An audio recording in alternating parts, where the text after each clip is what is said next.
Boa noite, Impacto! Glória a Deus! Não sei qual é a sua expectativa. Na verdade, eu não sei qual é a sua expectativa quando você vem à casa do Senhor. Eu não sei qual é a sua expectativa aos sábados, aos domingos ou aos cultos que a nossa igreja faz. Mas a minha expectativa para final de semana ela é sempre muito grande. Sabe, Vitória? Já chega sexta ali, sábado é um dia que praticamente eu procuro fazer o mínimo de coisas possíveis para não...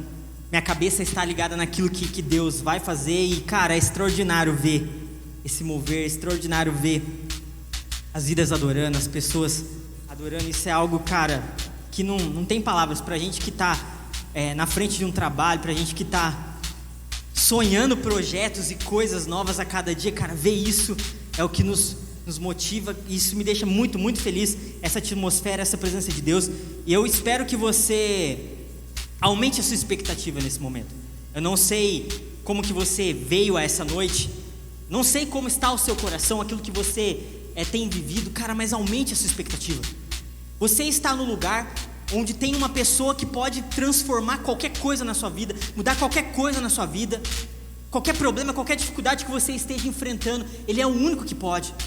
Talvez você olhe para a sua circunstância, para a forma que você está, você fala, cara, eu não tenho conserto, não tem ninguém que pode me ajudar, mas existe um Deus que pode, e Ele está neste lugar. Desde quando nós iniciamos aqui os louvores, o começo com a Sara, Ele já se faz presente nesse lugar. Ele está nesse lugar não por conta do Guilherme, não por conta de cada um de vocês, mas porque nós queremos a presença dEle aqui, porque nós estamos dando liberdade para Ele, e Ele se faz presente nesse lugar. Então abra o seu coração. Toda vez que você estiver em algum lugar onde a palavra de Deus está sendo ministrada, nós vamos falar um pouquinho da importância da história da palavra de Deus ter chegado até nós.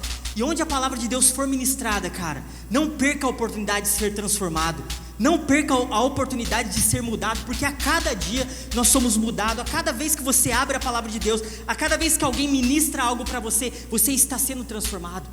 Em todo lugar, não existe dia que você vem aqui e você fala, não tem nada para mim nessa noite. Não, alguma coisa você vai ser transformado e mudado. Então abra o seu coração, abra sua mente, o seu intelecto para ouvir a palavra nessa noite, para meditar comigo. Nós estamos nesse mês de março, eu já ia falar fevereiro, meu Deus. Nesse mês de março, está correndo, né, o ano. Nesse mês de março nós estamos fazendo uma microsérie, uma minissérie, vamos dizer assim, que o tema é Os Escolhidos, chamados para ser discípulos. Na verdade, eu pensei nessa temática porque nós falamos sobre coisas maiores em janeiro e fevereiro. Aí na conferência nós falamos sobre avançar. E o tema de discipulado é algo que a gente vem falando muito por conta das células. Nós acreditamos muito no discipulado. E eu pensei assim, para nós avançarmos, nós precisamos avançar no discipulado, que foi até o que o Fernando ministrou na conferência. E nós estamos dando continuidade nessa temática nesse mês de março, mesmo para que a gente fale bastante sobre isso, porque nós acreditamos muito no discipulado. Nós acreditamos muito que nós somos chamados para ser discípulos. E o tema de hoje, eu confesso para você que eu fiquei olhando para ele alguns minutos na tela do meu computador, pensando por que nós colocamos esse tema, e eu fiquei preocupado pela responsabilidade que eu tinha de trazer esse tema em específico, que é discípulos que fazem discípulos. Cara, um tema muito forte, muito pesado, e eu não sei se você, acho que talvez ao longo aqui do decorrer, você vai perceber junto comigo o peso dessa responsabilidade de fazer discípulo. Não é algo simples. Nós vamos falar um pouquinho, e além da responsabilidade de trazer esse tema nessa noite, eu ainda tenho a responsabilidade de continuar. Ô Júlia, por favor, capricha na foto, hein, por favor. Mas eu não sei, cara, além do tema em si, mas eu tenho a responsabilidade de continuar a série e finalizar a série nessa noite, porque semana que vem nós não vamos ter impacto, mas eu vou falar no final. Nós temos algo muito, muito especial na semana que vem. Mas eu tenho a responsabilidade de continuar a série que o Bruno trouxe a primeira palavra, uma mensagem incrível que o Bruno trouxe, e o Luiz Gabriel na semana passada também, que está conversando, né, Luiz? Tô brincando. O Luiz Gabriel, que na semana passada trouxe uma mensagem incrível também acerca desse tema, e tô sem o controle, mas se alguém quiser passar para mim em cima, eu não sei se eu estou vendo ele, sou meio... tá aí, Pedrão? Se puder passar para mim o próximo em cima... Aquele lá mesmo. Valeu. Na primeira semana dessa série, nós falamos os amigos de Jesus. Cara, e o Bruno falou muito bem a respeito desse tema, porque eu acho que ele trouxe de uma forma muito clara pra gente a diferença entre discípulo e seguidor, ou melhor, seguidor e de discípulo. Ele fez até uma imagem aqui, colocou as características. Não vou levar novamente, você pode entrar lá no YouTube e assistir essa mensagem de novo se você quiser, mas ele mostrou pra gente a diferença gigante entre seguidor e discípulo. O seguidor basicamente é uma pessoa que acha legal o que o outro faz, né, Bruno? Não atua diretamente. Nós podemos até, para não dar spoiler na mensagem de hoje, mas nós podemos dizer que aquela multidão que geralmente seguia Jesus, eles eram seguidores. Eles não faziam aquilo que Jesus fazia, mas eles estavam ali perto. É tipo quando acontece um acidente na rua, né, Bruno? Você vê aquela roda de pessoas em volta, tudo curioso. É mais ou menos isso. O seguidor, ele é mais ou menos isso. Mas o discípulo, ele atua diretamente. Ele está diretamente ligado àquilo que o discipulador faz. Então tem uma diferença muito grande. Na semana passada, o Luiz Gabriel falou sobre o chamado de um discípulo de Jesus. Cara, ele falou diversas características do chamado de um discípulo de Jesus. Mas eu queria destacar um que eu fiquei pensando na semana inteira, Luiz, inclusive até na minha mensagem, que é a obediência. Eu achei muito interessante quando ele trouxe aquela história onde os discípulos estavam pescando a noite inteira e não pesca nenhum peixe. Aí Jesus chega e fala, joga a rede novamente. Mas Jesus era um carpinteiro, e os caras que eram pescadores de Jesus queriam ensinar o pescador a pescar. Mas como discípulo, eles obedeceram. E perceba que uma das principais características de um discípulo, como o Luiz colocou aqui, dentre outros que ele colocou, que você pode também assistir no YouTube, é a obediência. Um discípulo, ele precisa ser obediente ao seu mestre, ser obediente ao seu mestre. E nessa noite, discípulos que fazem discípulos, como eu disse para você, eu fiquei pensando muito sobre esse tema e sobre o peso, pelo menos que eu senti falando sobre esse tema. E eu queria, antes de eu entrar propriamente dito, mas já entrando, eu queria ler com vocês, que você abrisse a palavra de Deus em João 17, do versículo 1 ao 6, eu acho que você vai ler ali em cima, mas se você quiser abrir aí a sua versão. Antes de eu ler o texto, só para contextualizar para vocês o que está acontecendo aqui, embora vocês vão perceber lendo, esse texto aqui é o que as pessoas chamam de a oração sacerdotal que Jesus fez. Um pouco antes de Jesus ir para o Calvário, um pouco antes de Jesus ir para o matadouro, um pouco antes dele ir viver aquilo que nós sabemos que ele iria viver, Jesus, ele se ajoelha e faz essa oração aqui. É bastante versículo, eu vou me atentar só aos primeiros 6 versículos a princípio, mas antes de Jesus ser crucificado, ele faz essa oração. E como um bom judeu, Jesus ele se ajoelha e levanta as mãos para os céus. Os historiadores, eles acreditam que provavelmente Jesus, pelo contexto da oração que ele estava fazendo, ele orava em voz alta, e propositalmente, por que não, para que os discípulos que estariam provavelmente perto ouvissem a oração que ele iria fazer. E essa oração eu até estava lendo com a Thaís em casa, e é interessante, uma coisa é quando você lê a palavra de Deus, uma coisa é quando você está sentado, mas uma coisa é quando você senta para estudar a palavra de Deus, e você começa a olhar alguns detalhes que naturalmente talvez você não olharia. E quando eu comecei a ler essa oração de Jesus, o meu sentimento ali era de chorar, porque essa oração traz muito do sentimento de Jesus. Talvez eu até anotei aqui no meu esboço, ele traz ali algumas características do íntimo de Jesus, que talvez em outras passagens bíblicas a gente não visse. E além disso, nessa oração, traz muitas confirmações teológicas para quem gosta de teologia, a respeito da Trindade, a respeito de Jesus estar ou não no início de tudo lá com Deus. Mas essa oração, ela é algo extraordinário. Eu aconselho, eu não vou ler ela inteira aqui, mas que você leia na sua casa depois com calma. Mas vamos lá, João 17, dos versículos 1 ao 6. Depois de dizer todas essas coisas, Jesus olhou para o céu e orou: Pai, chegou a hora, glorifica teu filho, para que ele te glorifique, pois tu lhe deste autoridade sobre toda a humanidade. Ele concede vida eterna a cada um daqueles que lhe deste. E a vida eterna é isto: conhecer a ti, o único Deus verdadeiro, e a Jesus Cristo, a quem enviaste ao mundo. Mudou? Eu te glorifiquei aqui na terra, completando a obra que me deste para realizar. Agora, Pai, glorifica-me e leva-me para junto a ti, para a glória que tive ao teu lado antes do princípio do mundo. Eu revelei teu nome àqueles que me deste do mundo. Eles sempre foram teus, tu os deste a mim, e eles obedeceram a tua palavra. É impressionante as características só desses primeiros 6 versículos, o respeito que Deus tinha ao Deus Pai, embora sendo Deus também. E perceba também, cara, é impressionante essa oração, porque demonstra muito do relacionamento que Deus tinha que Jesus tinha com Deus, a forma que ele orava, a forma que ele falava com Deus, e principalmente nessa oração. Essa oração praticamente ela oferece um vislumbre do coração de Jesus, aquilo que ele muitas vezes sentia e aquilo que ele estava sentindo naquele momento onde o ápice daquilo que ele veio viver na terra iria acontecer. E nós sabemos que Jesus realizou o maior sacrifício de amor que já existiu na terra. O maior sacrifício que alguém pode fazer por outra pessoa, Jesus fez. E você sabe qual é esse sacrifício. E essa notícia chegou até mim. Essa notícia chegou até a Sara, chegou a todos nós, não chegou? Você conhece Jesus? Você entregou Jesus? Você entregou a sua vida a Jesus? Se você entregou a sua vida a Jesus, então provavelmente, obviamente, a mensagem de morte da cruz chegou até você. A mensagem do sacrifício dele chegou até você. E eu queria fazer essa pergunta para você nessa noite. Posso apontar para lá? Como essa maravilhosa notícia chegou até nós?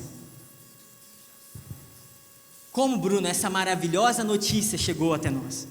Ou melhor, se puder reformular a pergunta, como o evangelho chegou até nós? Como essa verdade chegou até nós? Como essa transformação chegou até nós? Nós poderíamos aqui gastar ou chamar outras pessoas, ou tentar nós mesmos gastar formas de olhar historicamente fatos históricos que fez com que a palavra de Deus e essa verdade chegasse até nós. Nós poderíamos de repente olhar para o contexto judaico, que ao longo da história eles se dispersaram várias vezes, que eles chamam de diásporas. Isso aconteceu muitas vezes ao longo da história, e isso ajudou com que o cristianismo chegasse até nós. Isso é um fato histórico. Outro fato histórico, talvez porque a cultura grega se expandia de uma forma muito grande, e até o Novo Testamento ele é escrito inteiramente em grego, para que chegasse até nós e se expandisse. Poderíamos usar esse fato histórico também, ou outros acontecimentos históricos ali da época do Império Romano. Só que, cara, tudo isso, que se a gente for falar aqui nessa noite, se torna em vão perante uma coisa: se Jesus não tivesse feito discípulos. Se Jesus não fizesse discípulos, se discípulos não fizessem discípulos, todos esses acontecimentos históricos, eles talvez não aconteceriam, ou eles seriam em vão, para que o sacrifício de Cristo, ou essa verdade, o evangelho, essa maravilhosa notícia que você recebeu, que eu recebi, chegasse até nós. E ela chegou.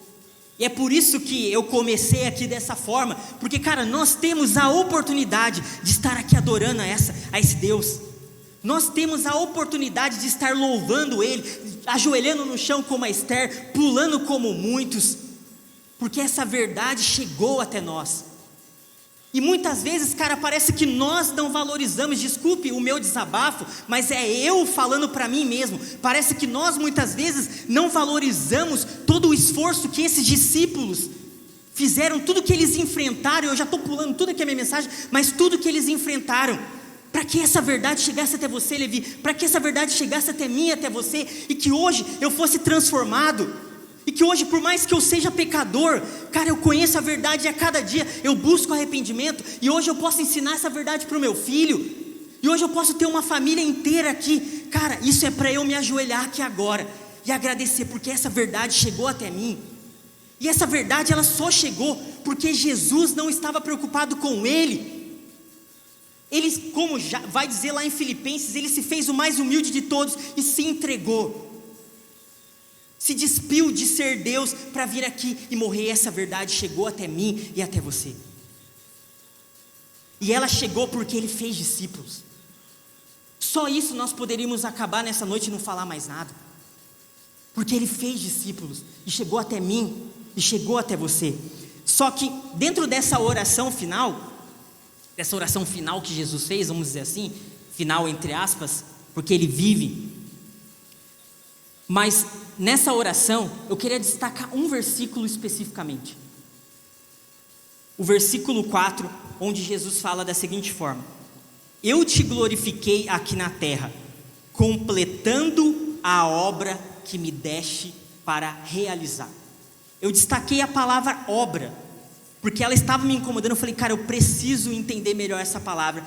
E quando eu fui para o grego, ergon significa trabalho medido pela quantidade de esforço e tempo necessário para fazê-lo. Jesus não dedicou parte do seu ministério fazendo milagres. Ele fez milagres porque as pessoas o procuravam e ele nem precisava se esforçar para fazer isso. Era naturalmente, encostava na barra, opa, estou curado. Falava com ele, estou curado, porque a fé salvava, como ele mesmo falou. Jesus não gastou parte do seu ministério, do seu esforço e do seu tempo, Bruno, discutindo com fariseus, embora em alguns momentos ele assim o fez. Mas cara, isso aí foi pontualmente. Mas Jesus destacou 99% do seu ministério formando discípulos. Então essa obra que Jesus fala, eu te glorifiquei aqui na terra, completando a obra que me deste, é exatamente completando o trabalho de discipulado que o Senhor me colocou para fazer. Então todo esse trabalho eu completei. Agora eu posso ir para o Calvário. Agora eu posso ir viver o ápice daquilo que eu vim fazer nessa terra, porque esse trabalho eu já fiz. Jesus pegou pessoas que os próprios judeus não gostavam, como cobradores de impostos. Jesus pegou os pescadores, né? Pessoas simples, e os transformaram em grandes homens, que viveram coisas maiores, amém? E eu gostaria de continuar agora aqui, fazendo mais uma pergunta para você.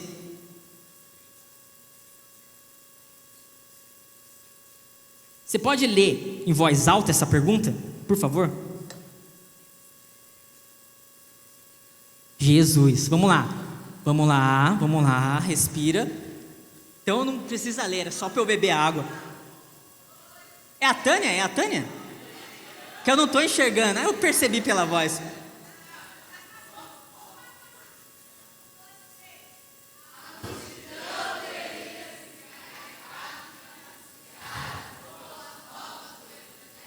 Muito obrigado Tânia, você devia vir todos os sábados para nos ajudar.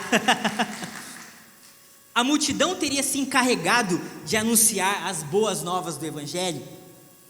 Já pensou, suponhamos que Jesus tivesse, não, estou tranquilo, eu vou lá, vou morrer, vou viver uma vida sem pecado, vou para a cruz, vou morrer, vou ressuscitar, mas pode deixa que o povo fofocando chega até lá aos confins da terra.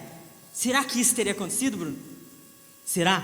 Obviamente que não. Na verdade, eu queria destacar algo até mais interessante que isso, e é o primeiro ponto que eu queria destacar para você, é que um discípulo, ele não se encanta com multidões. Guilherme, mas que raio você está falando? Um discípulo, ele não se encanta com multidões. E eu gostaria de ler com vocês, são 3 textos aqui que eu coloquei, não sei se eu vou ler todos, mas vamos lá. Mateus 21, do versículo 9 ao 11. E as pessoas, tanto as que iam à frente, como as que o seguiam, gritavam: Hosana, filho de Davi, bendito é o que vem em nome do Senhor, Hosana no mais alto céu. Quando Jesus entrou em Jerusalém, toda a cidade em grande alvoroço. Quem é este? Perguntavam. A multidão respondia: é Jesus, o profeta de Nazaré, da Galileia. Guilherme, o que você quer dizer com isso? Essa mesma multidão que quando Jesus no domingo de Ramos, é isso mesmo, adentrava Jerusalém, é aquela aquela imagem que acho que você já deve ter visto em filme, Jesus entrando com o burrinho em Jerusalém, todo mundo com o ramo para cima, é aquela imagem do filme quando você assiste, é exatamente nesse dia, e a galera gritava, Hosana, Hosana e nananã. Essa mesma multidão, Bruno, dias depois, lá em Mateus 27, eu não vou abrir, em Mateus 27, já gritava, crucificam. Você acha, Júlia, você acha, Levi, que Jesus se importava mesmo e achava que a multidão levaria o evangelho a toda criatura? A mesma multidão que gritava Hosana, gritou crucifica-o dias depois. E uma segunda história que eu queria compartilhar com vocês, lá em João 6:26, logo após Jesus ter feito a multiplicação dos pães e dos peixes, um dia depois, aquela multidão ainda procurava Jesus e ainda queria seguir Jesus e tal, e Jesus fala o seguinte para eles, Jesus respondeu, eu lhes digo a verdade, vocês querem estar comigo não porque entenderam os sinais, mas porque lhes dei alimento. Jesus sabia que a multidão não era fiel, Jesus sabia que a multidão era interesseira, e eu queria destacar para você a diferença da multidão de discípulo. A multidão ela é volúvel, ou seja, ela vai conforme as coisas estão acontecendo, se é bonito é bonito, se é feio, se é Corinthians é Corinthians, se é São Paulo é São Paulo, é inconstante e interesseira, isso é uma multidão. Seguidores, Bruno, como você bem colocou na sua mensagem, agora o discípulo, ele é estável, ele é fiel, ele é preparado para obedecer, como o Luiz falou na semana passada. Jesus sabia disso. Então Jesus veio com o objetivo, preciso formar pessoas capacitadas, obedientes, estáveis, fiéis, que entendem o propósito daquilo que eu vim fazer, que entendem o reino de Deus e multipliquem, e vivam coisas maiores através do Espírito. Jesus tinha essa noção. E aí eu queria colocar um segundo ponto para você a respeito do discípulo. Um discípulo, ele não se encanta com feitos, com coisas, com obras que muitas vezes vão acontecer por suas próprias mãos. E eu queria ler com você João 6, versículo 14 e o versículo 15. Também está relacionado com a história ali da multiplicação dos pães. Quando o povo viu Jesus fazer esse sinal, exclamou, sem dúvida ele é o profeta que haveria de vir ao mundo. Jesus sabia que pretendiam obrigá-lo a ser rei deles, de modo que se retirou sozinho para o monte. Então, logo após Jesus fazer aquele grande milagre, imagine você ver os pães se transformarem, os peixes ali se multiplicarem, logo após eles verem esses fatos, eles já começam, cara, é ele é o rei, é ele que vai nos libertar, e nós falamos isso constantemente aqui no Impacto, que o povo ali judeu, eles esperavam por um grande libertador, como ao longo da história sempre houve um grande homem, um grande libertador, é ele. Esse cara multiplicou o pão, multiplicou o peixe, olha os feitos das mãos dele. Olha o que Jesus faz. Percebendo isso, já no coração deles, Jesus se retira e vai orar. Jesus já nem queria ouvir aquilo, porque, Vitória, eu não quero nem mexer no meu propósito. Às vezes quando nós, de repente, escutamos coisas boas ao nosso respeito, pode ser que aquilo suba, porque não, ao nosso coração, e Jesus era homem. Embora Jesus era homem. Então ele já fugiu da aparência do mal e já foi orar. Não, esse não é o meu propósito. Eu vim aqui com um propósito, Levi. Formar 12, formar os discípulos para que eles continuem. Eu vim aqui morrer numa cruz como um cordeiro puro, santo, para purificar os pecados da humanidade. Ele tinha essa consciência. Cara, isso não vai me afetar. Então, um discípulo, ele não se ilude, ele não se deslumbra pelos seus próprios feitos, muitas vezes, que ocorrerão. Como o próprio Jesus falou em João 14:12, vocês farão coisas maiores. Mas o fato de fazer coisas maiores não pode mudar o nosso foco daquilo que nós, de fato, viemos fazer nessa terra. E eu queria fazer mais uma pergunta. Hoje nós estamos cheios de perguntas. Por que é tão importante o processo contínuo de discípulos que fazem discípulos.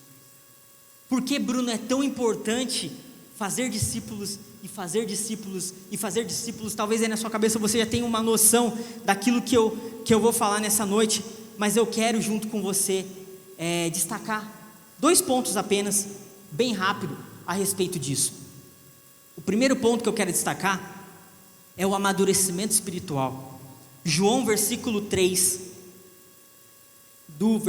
João capítulo 3, do versículo 1 ao 3, uma história também bastante conhecida, onde Jesus está com o fariseu Nicodemos, e ali eles conversam. Essa história na série The Chosen, não sei se vocês já assistiram. Se não assistiram, precisa assistir. Nós não ganhamos nada para fazer a propaganda, mas é uma série muito boa mesmo e gratuita, você não precisa pagar nenhuma plataforma. E na primeira temporada, uma das cenas mais incríveis para mim é o diálogo entre Jesus e Nicodemos a respeito desse texto aqui, sobre a passagem de nascer de novo, e Jesus tentando desenhar ali para um homem que era mestre, que era um grande líder, mestre dos mestres, ali na escola farisaica, e ele tentando ensinar e desenhar, e parecia que não entra na cabeça. Mas eu queria ler com você nessa noite João 3:1-3 apenas. Havia um fariseu chamado Nicodemos, líder religioso entre os judeus. Certa noite veio falar com Jesus e disse: Rabi, todos nós sabemos que Deus enviou o Senhor para nos ensinar. Seus sinais são a prova de que Deus está com o Senhor. Jesus respondeu: eu lhe digo a verdade, quem não nascer de novo não verá o reino de Deus. Aí Nicodemos vai, mas como assim? Volta para a barriga da mãe. Aí você pode continuar lendo aí. Mas basicamente, nós, como aceitamos a Jesus, nós entregamos nossa vida para Ele, nós vivemos uma vida desgraçada, Vitória, não é mesmo? Não é verdade, Vitória? Muito, né? Nós vivemos uma vida cheia de pecados, cheia de vícios, cheios de problemas, e nós nascemos novamente, entregamos nossa vida para Jesus, cara, e nós somos como aquele bebezinho ali fofinho. Cara, nós estamos começando, é um processo de amadurecimento para que a gente no futuro venha formar outros discípulos. Então, discípulos que fazem discípulos, é importante que nós continuemos fazendo isso, para que as vidas venham a se amadurecer. Então, quantas vidas vão chegando? Eu vejo muitas pessoas novas chegando aqui no Impacto, pessoas novas se entregando a vida para Jesus. Glória a Deus por isso, toda a honra, toda a glória é dele. Mas essas vidas passam por um processo de amadurecimento, como todos nós um dia passamos. E o amadurecimento espiritual faz parte. Então é uma característica, um dos motivos que nós precisamos continuar fazendo discípulo. E o segundo ponto que eu queria destacar, talvez o mais importante nessa noite, Ele confiou a nós. Ele confiou a nós o dever de fazer discípulos. E eu queria ler com você 2 passagens.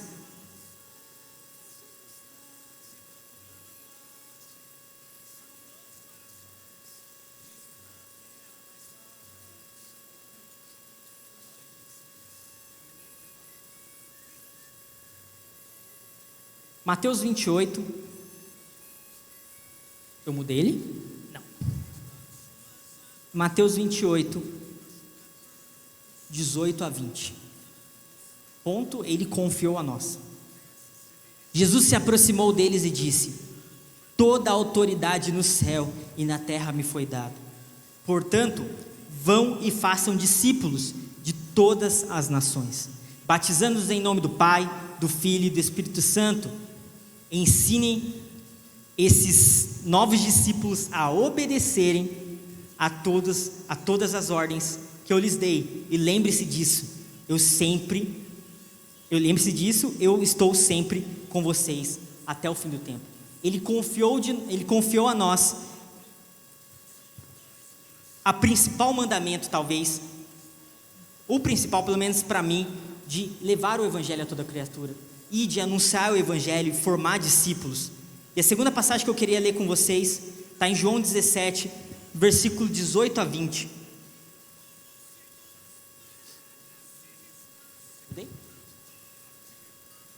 Assim como tu me enviaste ao mundo, eu os envio ao mundo. Só voltando aqui, esse texto aqui, ele está na mesma oração que nós lemos no começo, um pouco mais para frente dos versículos 18 ao 20. Assim como tu me enviaste ao mundo, eu os envio ao mundo. Eu me entrego como sacrifício santo por eles, para que sejam consagrados na verdade. Não te peço apenas por esses discípulos, aqueles que estavam naquele momento ali com Jesus, mas também todos que crerão em mim por mensagem deles. Por mensagem deles. Então Jesus ali já estava falando, eu já oro por todos, esses aqui, que estão aqui comigo agora, vivinho comigo aqui, compartilhando, que eu estou deixando, e aqueles que serão feitos em cadeia, em cadeia, em cadeia. Ele confiou a mim e a você. Ele confiou a mim e a você esse chamado de levar o Evangelho, de anunciar o Evangelho, de levar essa boa nova. Você recebeu um presente que não tem valor. Você, Júlia, recebeu um presente que não tem valor. E quando nós olhamos para você, nós vemos que você recebeu esse presente. E todos vocês que estão aqui, nós vemos que vocês receberam esse presente. Só que como o André Câmara falou aqui na nossa conferência, o que você vai fazer com o presente está na sua responsabilidade. Ele confiou a você, a mais ninguém. Não confiou aos anjos, não confiou a mais ninguém, a nós, essa responsabilidade. Então lembra quando eu falei no começo do peso de falar discípulos fazem discípulos, porque a responsabilidade disso é absurda. Nós acreditamos que Jesus em breve voltará, Ele está batendo as portas, eu creio que Ele está por tudo que tem acontecido, mas nós não sabemos, nem mesmo Jesus sabia. Nós não sabemos quando isso vai acontecer. Então a responsabilidade de que a mensagem continue avançando e avançando, território e território, adentrando corações e corações, é nossa. É nossa responsabilidade fazer discípulos que vivem como nós vivemos, porque nós copiamos a Jesus. Essa é a minha responsabilidade. Então perceba o peso. E eu queria repetir, imagine se esses caras aqui não tivessem entendido esse peso. Já pensou, se Jesus fosse meia boca e formasse pessoas meia boca, nós hoje estaríamos destinados ao inferno, porque não teria chego a nós. Então a responsabilidade disso é algo extraordinário. E eu queria que você se colocasse de pé nesse momento.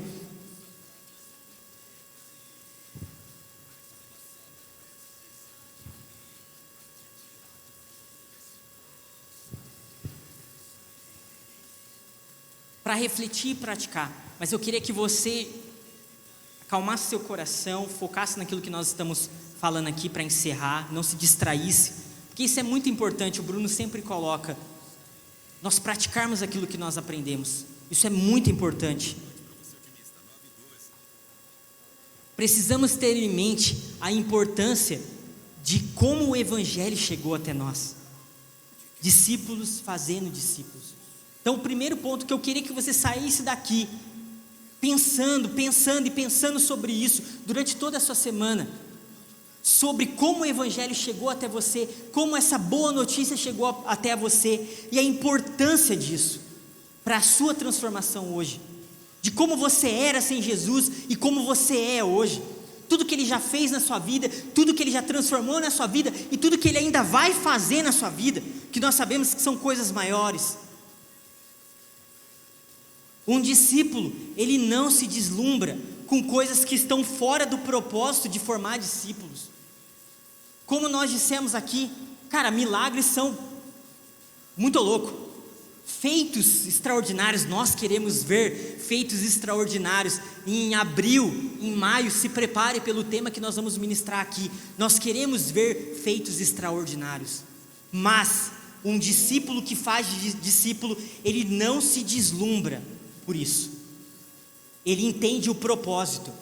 Tem muita gente, tá bombando. Discípulo não se deslumbra com coisas bombando. Minha célula está lotada, não quer dizer nada, tem que ter discípulo. Minha igreja está lotada, não quer dizer nada, tem que ter discípulo. pode estar lotado de pessoas que não conhecem a Jesus ainda.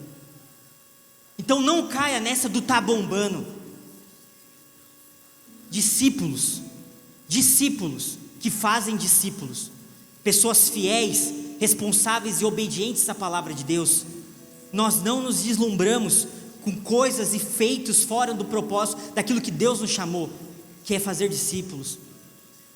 E o terceiro ponto, Ele confiou a nós a responsabilidade. Ele confiou a nós a responsabilidade de expansão do reino.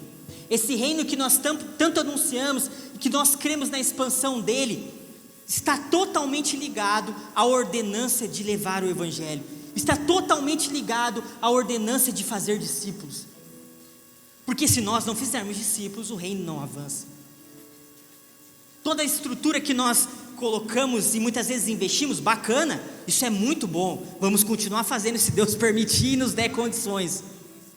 Mas muito mais do que isso, nós clamamos e queremos viver a expansão do reino. E para isso é discípulos que fazem discípulos. Então eu queria que nessa noite você feche seus olhos nesse momento, não se distraia e pense sobre isso. Pense aquela pessoa que de repente lá quando você chegou na igreja, cara, que foi ele seu discipulador, cara. Você já parou alguma vez e orou por essa pessoa, cara? De repente você cresceu dentro da igreja e você fala, não tive diretamente. Você teve sim. Quantas pessoas devem ter te orientado? Quantas pessoas devem ter te ajudado dentro da casa de Deus?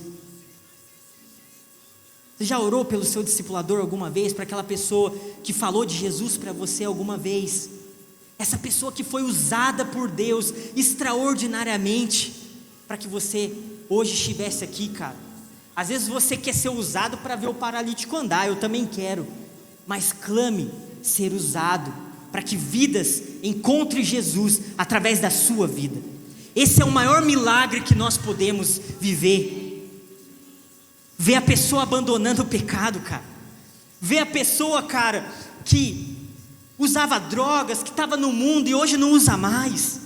A pessoa que se prostituía e ela não se prostitui mais. A pessoa que vivia no jugo desigual e hoje não está mais. A pessoa que mentia e não mente mais. Cara, esse é um milagre. Esse é um milagre que eu quero ver nesse lugar. Esse lugar cheio de vidas transformadas, de discípulos de Jesus, de pessoas que reproduzem, que fazem discípulos. Cara, mas é muito difícil. É muito difícil porque é difícil para nós vivermos como Jesus viveu. Mas é a cada dia, cara. É a cada dia. Jesus, hoje eu quero fazer discípulo. Jesus, hoje eu quero falar do seu amor. Jesus, eu quero ter filhos espirituais. Se você ainda não pode, de repente não tem ninguém, então ore para que Deus coloque na sua vida pessoas para fazer isso. Essa semana nós começamos uma célula na casa da Sara e do Rafa. Aleluia! Nós começamos mais uma célula ali e nós falamos sobre isso. Nós já estamos planejando ali o dia do amigo no dia 30, 31. Já vamos orar pelas pessoas que nós queremos convidar. Ore. Se de repente você ainda não sabe, ore. Deus, eu preciso convidar alguém. Me dá a direção, me mostra, me traz a pessoa na minha fuça para que eu possa convidar. Mas eu quero fazer parte disso. E talvez, o Bruno sempre fala isso para mim, cara. O Bruno sempre, se você faz parte disso, se você está trabalhando aqui, se você está de alguma forma ajudando essa igreja, esse trabalho, se a Júlia hoje se converteu e está aqui, você faz parte disso. Você faz parte disso também. Nós fazemos parte porque nós somos corpo. Cara, então continue trabalhando, continue desenvolvendo aquilo que você está desenvolvendo, continue firme nos caminhos do Senhor, e logo logo você estará discipulando vidas diretamente. Amém? Feche seus olhos para a gente orar nesse momento. Senhor, meu Deus, meu Pai, nesse momento, Pai, nós lhe agradecemos, Pai, só nos cabe lhe agradecer, Pai, porque a Tua palavra, ela chegou até nós, Pai. Porque esses homens, Pai, que nós tanto ministramos aqui, Pai, sábado, domingo, durante a semana, nós ministramos na célula sobre eles, Pai. Eles disseram sim, Pai. E eles viveram, Pai. Esses discípulos fazem discípulos, Pai.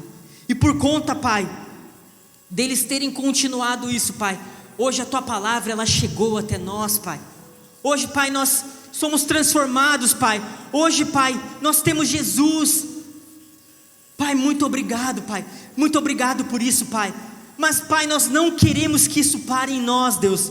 Nós não queremos que isso pare nessa geração, Pai. Mas nós queremos ver, Pai, o Teu reino avançar, Pai. Nós queremos ver, Pai, o Teu reino avançar, Pai. Nós queremos ver, Pai, essa igreja cheia, Pai, de novas vidas se convertidas, Pai. Nós queremos ver, Pai, essa igreja cheia, Pai, de novos discípulos, Pai, e pessoas fazendo discípulos, Pai. Nós queremos ver, Pai, as nossas células grandes, Pai. Nós queremos viver muitas células, Pai. Nós queremos ver, Pai, o Teu reino avançando nessa terra, Pai. E nós queremos fazer parte disso, Pai. Nós queremos viver isso, Pai, porque nós chamamos, Pai, Pai, tudo que nós fazemos, Pai, é para a Tua glória, Pai. Se nós viemos aqui para Te adorar, Pai, se nós fazemos aquilo que nós fazemos, Pai, é para Ti, Pai. Se tem algo, Pai, em nossos corações, Pai, que é para nós, Pai, que venha cair por terra, Pai, porque nós chamamos, Pai, nós queremos ver o nome de Jesus sendo exaltado nessa terra, Pai, até os confins da terra, Pai, em nome de Jesus, Pai, em nome de Jesus, Pai. Se tem algum irmão aqui, Pai, que não tem vivido isso no coração, Pai, que não tem vivido, Pai, esse desejo, Pai, nesse momento, Espírito Santo, eu clamo a Ti, invada esse coração, Pai, invada esse coração, Pai, com esse desejo, Pai, de ver o Teu reino avançando, Pai, em nome de Jesus, Pai. Queremos viver isso em nosso meio, Pai. Queremos viver, Pai, uma geração que Te ama, Pai. Queremos viver, Pai, uma geração que Te coloca em primeiro lugar, Pai. Em nome de Jesus, Pai. Te amamos, Pai. Te amamos, Pai. Te exaltamos, Deus. Amém. Glória a Deus.